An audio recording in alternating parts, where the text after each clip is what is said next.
About a century and a quarter ago, there were a lot of new experimental investigations into things like light, electromagnetic waves, and particles on the atomic scale. The atom itself, there was a new theory for that, and the electron was discovered.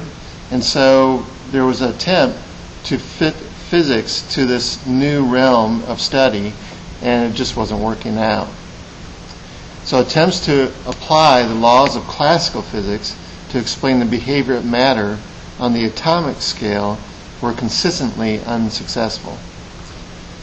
Specific problems at those points included blackbody radiation. Blackbody radiation is the electromagnetic radiation emitted by a heated object, and it's got a particular curve associated with it. It was not fitting the classical approach. Also, there was the photoelectric effect. Photoelectric effect is the emission of electrons by an illuminated metal, and the classical explanation of physics was not fitting what was occurring with the photoelectric effect. And finally, the Compton effect, which is the scattering of X-rays by free electrons, just was not being approached correctly by the classical approach. The eventual solutions to these problems on the atomic level led to a new understanding of physics, the modern physics, the quantum and relativity aspect of modern physics, and resulted eventually in the Nobel Prizes in physics. Let's look at blackbody radiation. A blackbody is an ideal system that absorbs all radiation incident on it, and for that matter, it also emits all radiation. So it's a perfect absorber and emitter. It's got an emissivity of 1. A good approximation for this is a sphere with a hole in it. Hole acts as the perfect absorber and perfect emitter, and the radiation leaving this cavity will only depend on the temperature of the cavity itself. Here's some experimental results for blackbody radiation and emitter. Stefan's law is valid. The total power of the emitted radiation increases with temperature according to the temperature to the fourth power. So the power, or temperature to the fourth power, the power is equal to some constant, which is the Stefan-Boltzmann constant, times the area, times the emissivity, times the temperature to the fourth power. We also have Wien's law.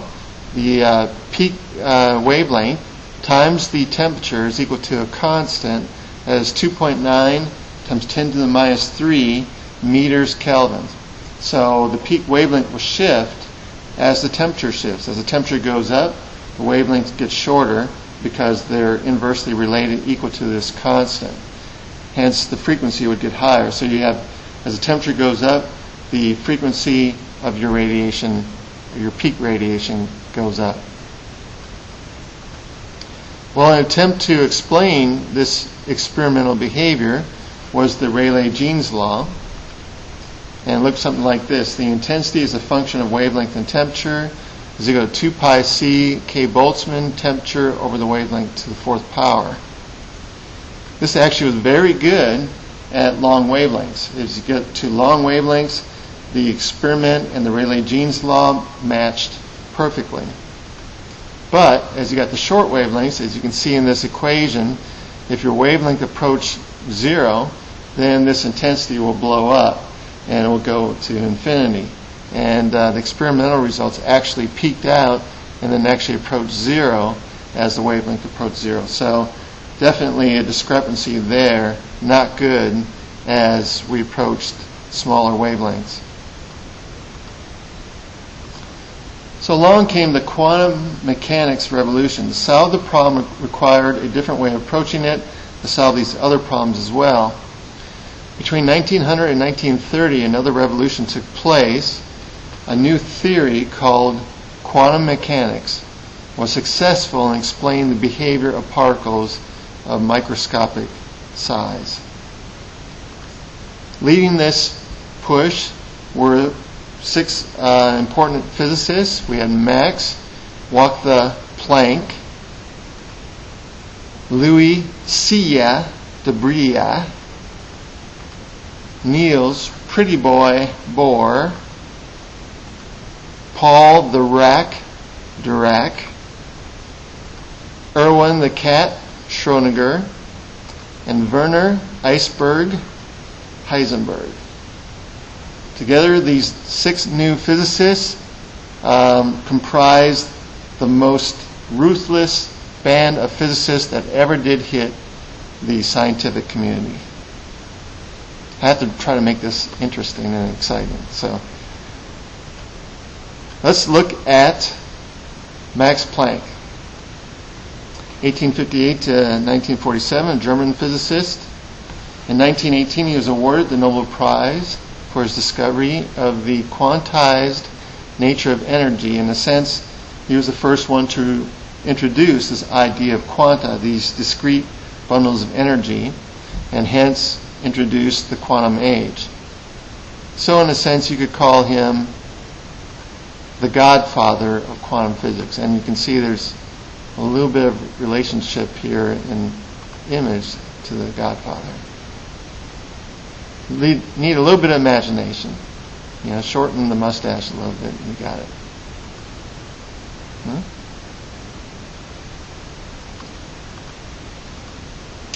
Planck assumed that the energy of an oscillator can only have discrete values, quanta. So in other words, the energy is quantized.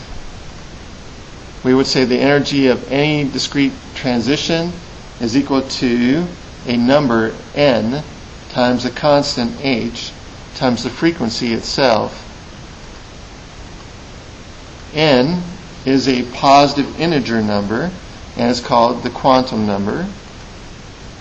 F is the frequency of oscillation, and h is Planck's constant, which very coincidentally had the same name as Planck. What are the odds? The value of Planck's constant is 6.626 times 10 to the minus 34 joule seconds.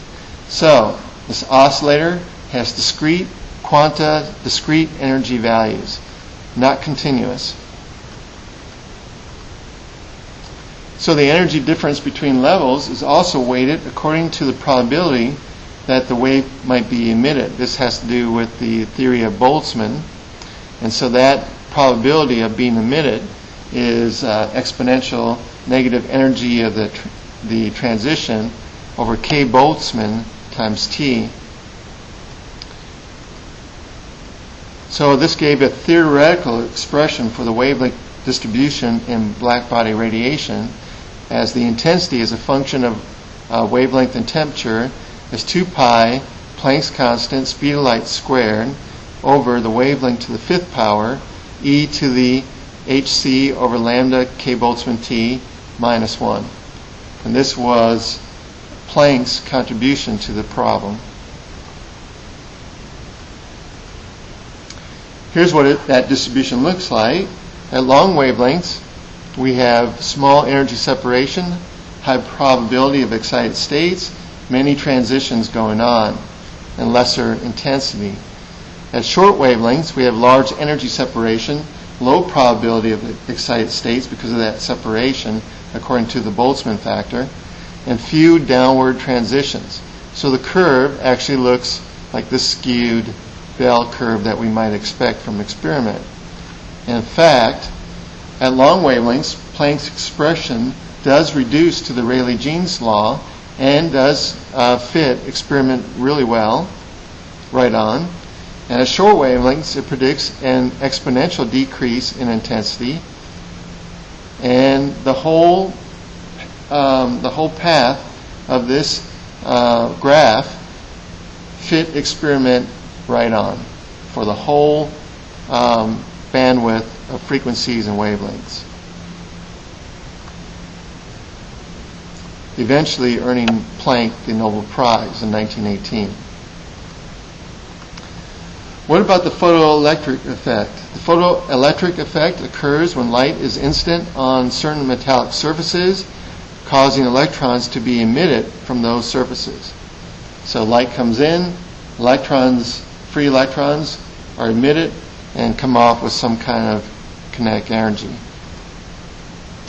These emitted electrons are called photoelectrons. Here are some expectations going into this type of experiment from a classical sense. There should be a time interval between the incident of light and the ejection of electrons, because electrons will need a certain amount of energy to escape and have kinetic energy. Hence, as the light energy is coming in, they will start absorbing that energy, building it up, and finally they are emitted.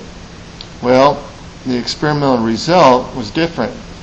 The electrons are emitted almost instantaneously, even at very low light intensities. So you're getting electrons right away before there was a buildup of energy. Another expectation is that the electrons should absorb energy continually from these electromagnetic waves, and because of that, the kinetic energy of the emitted electrons should increase with time due to this increase of time and energy. Well, that's not the case. The maximum kinetic energy was independent of the light intensity and would be a certain value depending on the frequency.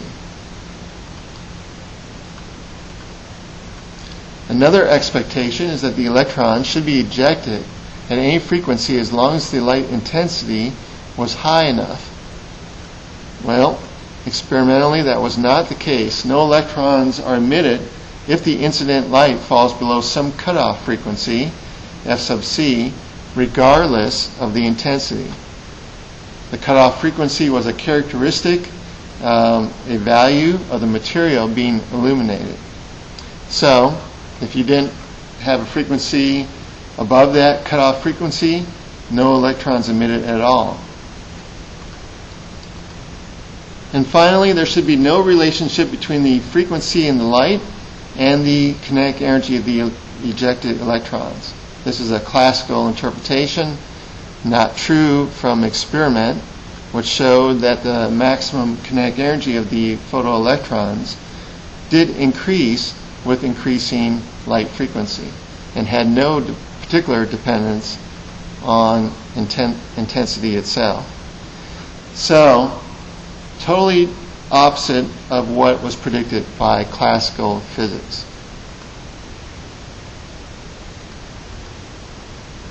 The actual experimental results contradict all these four classical predictions. To address these results, Einstein extended Planck's concept of quantization not just to oscillator energy levels, but to include light and electromagnetic waves.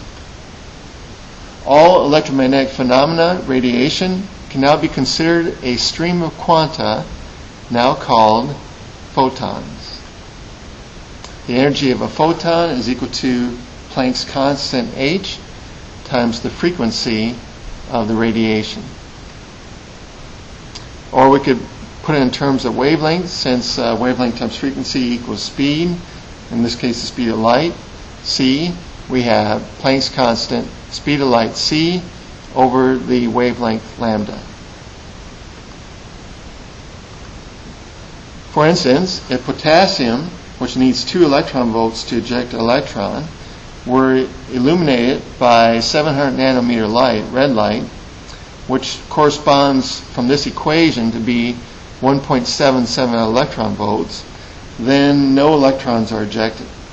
But if you come in with green light at 2.25 electron volts, you will find that the electrons are emitted and they have a maximum kinetic energy or velocity of 2.96 times 10 to the 5 meters per second, which corresponds to a kinetic energy of 0.25 electron volts. So 2 electron volts were taken to eject the electron, and they're left with 0.25 electron volts of kinetic energy. Likewise, if you come in with purple radiation, 400 nanometers, 3.1 electron volts energy, you find that your electrons are emitted with a maximum speed of 6.22 times 10 to the 5 meters per second, which corresponds to 1.1 electron volts. Again, the difference between the incoming energy and the energy needed to eject the electrons was the outgoing kinetic energy of the electrons. So the photon idea was working perfectly for this problem. So we define electrons ejected from the surface of the metal possessing a maximum kinetic energy such that it was equal to the energy of the photon coming in minus the energy needed to eject the electrons, which we call the work function phi.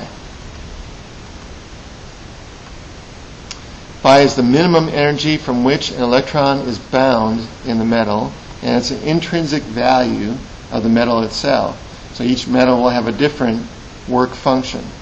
Here's a list of some common metals and their respective work functions.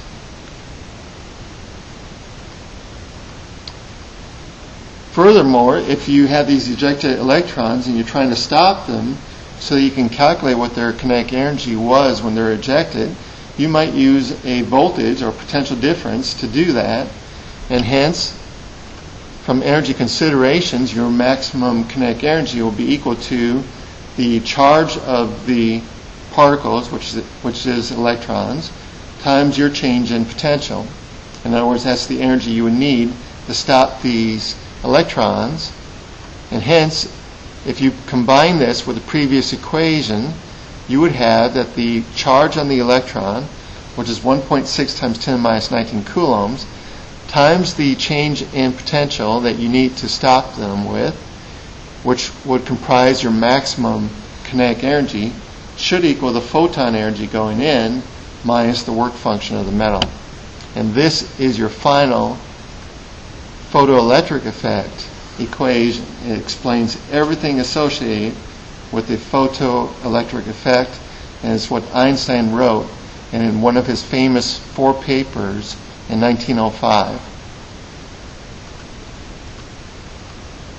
You could find the cutoff frequency from this equation, realizing that if you just barely overcame the release of electrons in the metal and those released electrons just had 0 kinetic energy left over, then that would be your cutoff frequency. So with a maximum kinetic energy of 0, our cutoff frequency then is our work function, phi, divided by Planck's constant. And that'll give you the frequency that you need to just barely eject electrons from the metal. The cutoff wavelength then would be the speed of light divided by this cutoff frequency, and so that would be Planck's constant times the speed of light over the work function. And that will give you the wavelength you need to just barely eject electrons.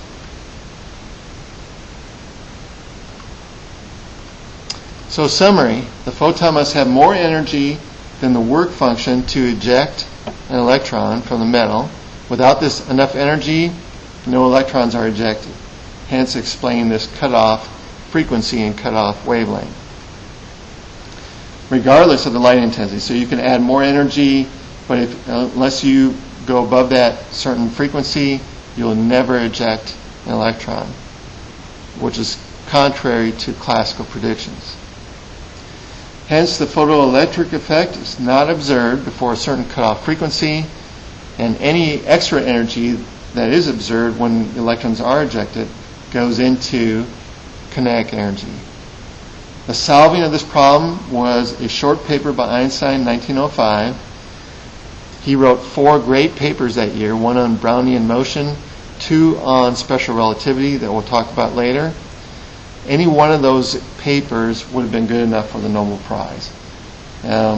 He got awarded the Nobel Prize in 1921 specifically for this photoelectric effect paper that issued in the quantum age into treating light as a photon, a particle, as opposed to the wave model of light.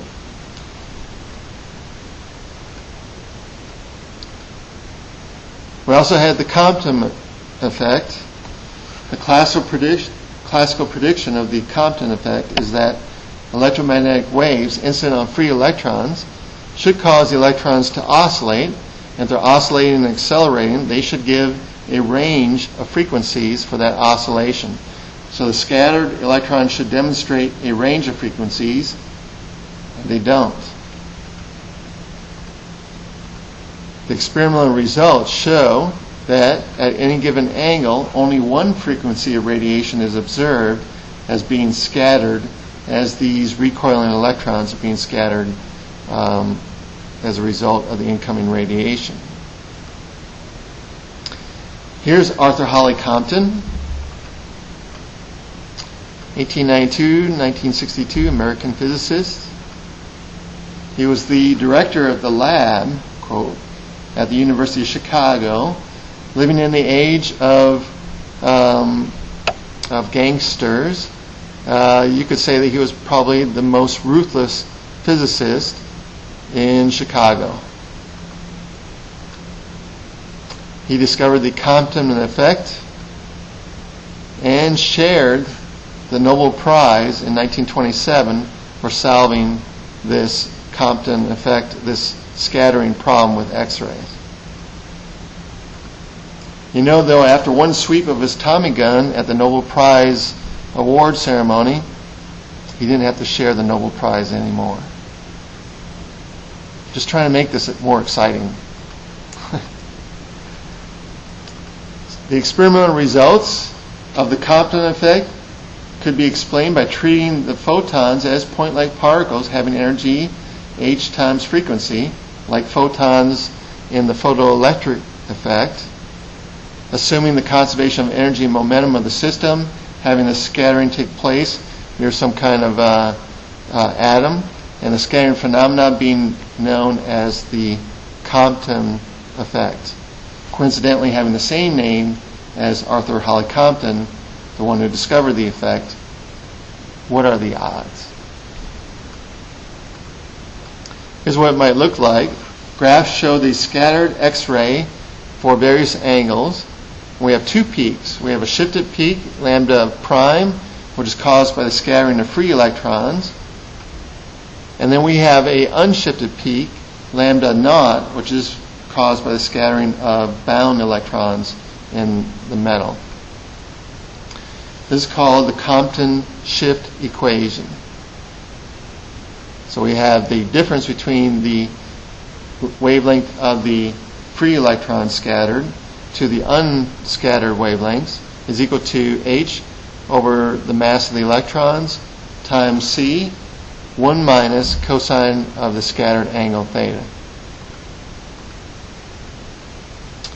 We call h over mass of the electron c in the equation is called the Compton wavelength and is equal to 0.00243 nanometers or 2.43 picometers.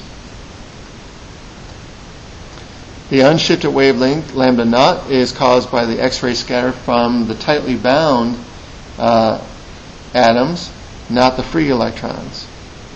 And with this, our scatter wavelength then becomes equal to this tightly bound wavelength plus the Compton wavelength, 1 minus the cosine of the scattered angle theta.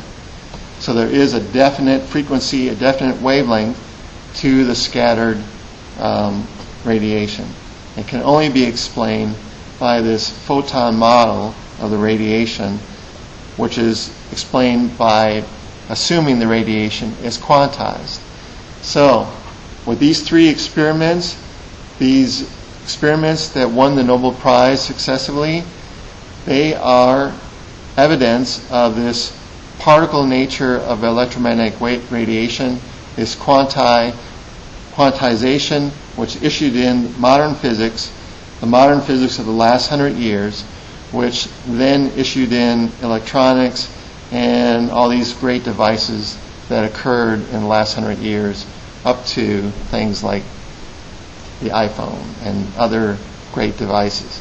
So we have a lot to be thankful for these initial experiments that issued in the quantum age.